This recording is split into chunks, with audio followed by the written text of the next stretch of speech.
பிரத்யாகாரம் அப்படின்னா என்னன்னா மனதை கட்டுப்படுத்துவது.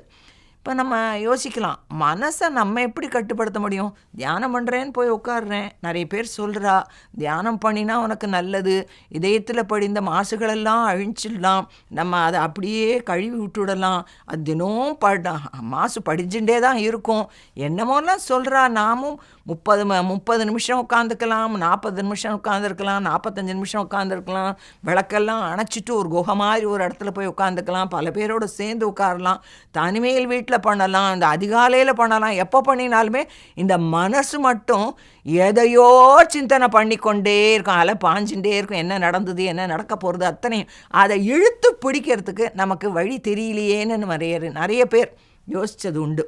எல்லாமே பயிற்சியால் முடியும். பயிற்சி என்பதை நீ பண்ணி பண்ணி பண்ணி பண்ணி பார்த்தால்தான் அதனுடைய பயன் உனக்கு தெரியும்.